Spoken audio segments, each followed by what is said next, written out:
are from third group and we would like to introduce ourselves first. My name is Aisyah Lubis. My name is Tanti Kamal. My name is Areta Hairunisa. My name is Kojan Ilham Subianto.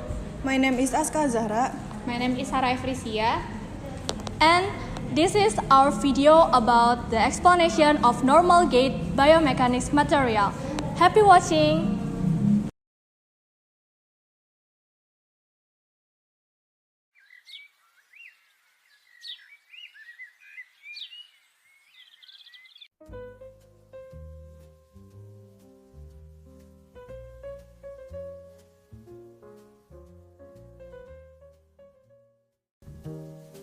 Hey Red, look at that. Yes. They are walking. But how can we identify they are walking normally or not? It is already explained normal gate biomechanical material. And then it is actually they are passes human walking. Let's go observe it. Okay. So, you must be wondering how to identify normal walking in humans. And what are the stages? In biomechanics material, the material is included in the explanation of normal gait. In today's video, we will explain about the normal gait. What is normal gait? The normal gait is the common term for the way that able-bodied people walk, even though everyone walks slightly differently.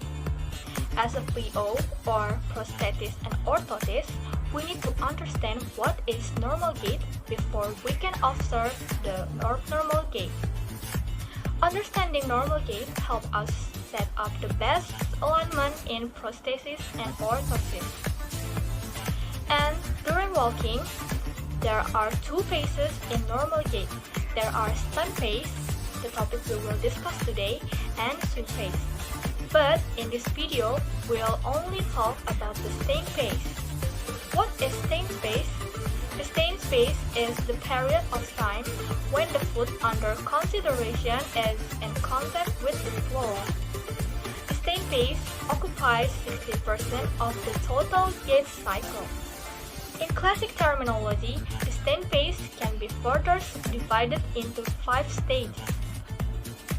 The first one is heel strike, foot flat, mid stance, heel off or push off, and heel strike or two off. But there is a change in the dimension of the 5 stages of normal gait. According to the Rancho Los Amigos Gait Cycle Committee, the 5 stages change to initial contact, loading response, mid stance, terminal stance, and press swing. So, let's discuss the 5 stages one by one. So, I will explain about the first normal gait phase, initial contact. Initial contact is instant drop of the foot on the floor and intermediate pressure to onset of body weight transfer, not always the heel contact.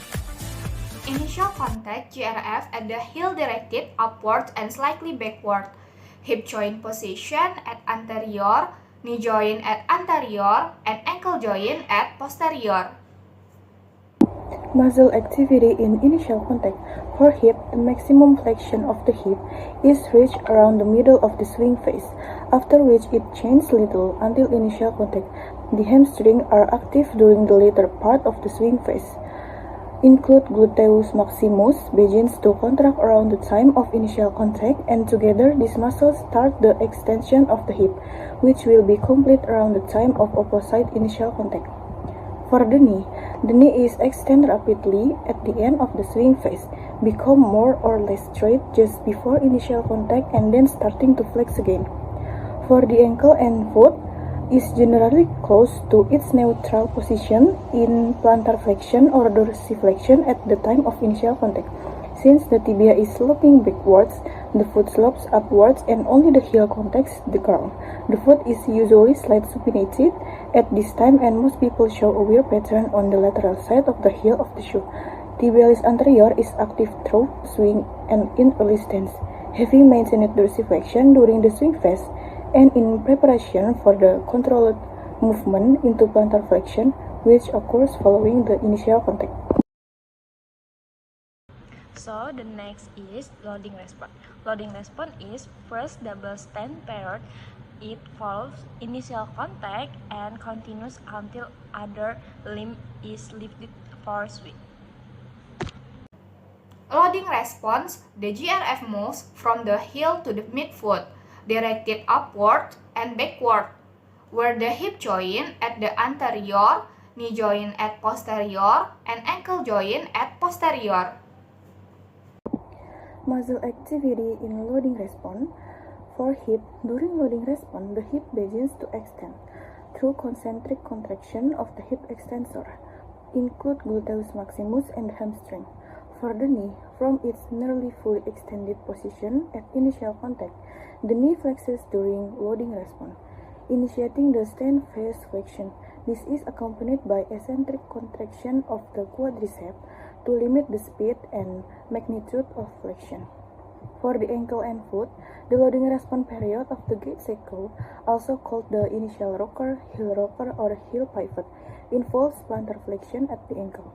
The plantar flexion is permitted by eccentric contraction of the tibialis anterior muscle.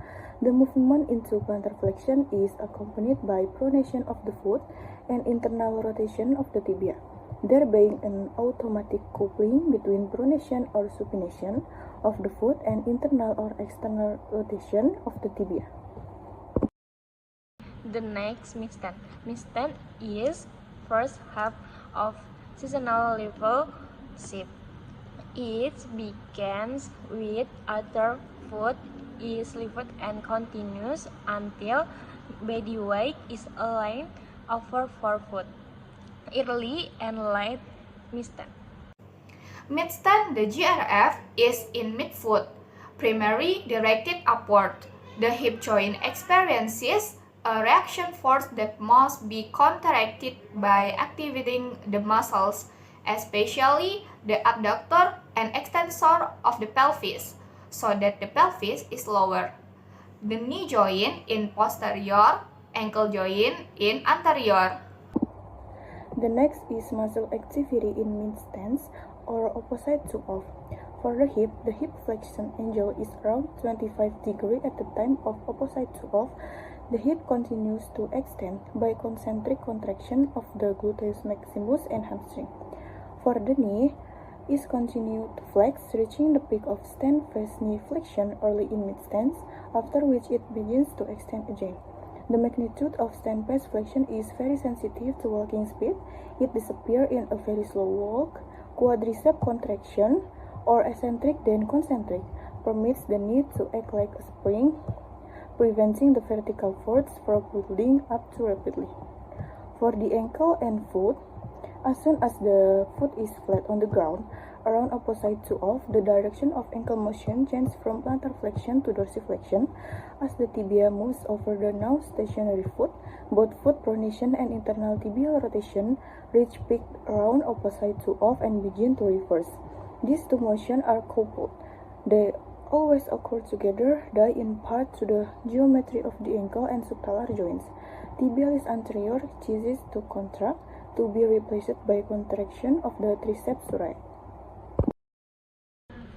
And then terminal stand. Terminal stand is its complete seasonal level shift interval, beginning with heel raise and continue until other foot strike the ground.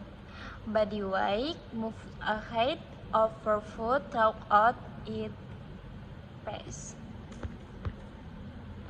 Terminal position, the GRF moves to the forefoot, directed upward and forward, where the hip is posterior, knee joint at anterior, and ankle joint at anterior.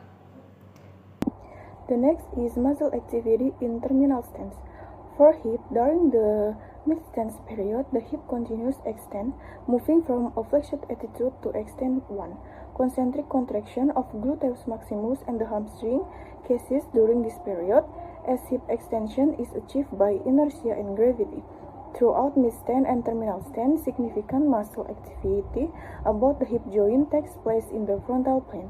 As soon as the opposite foot has left the ground, the pelvis is supported only by the stand-placed hip.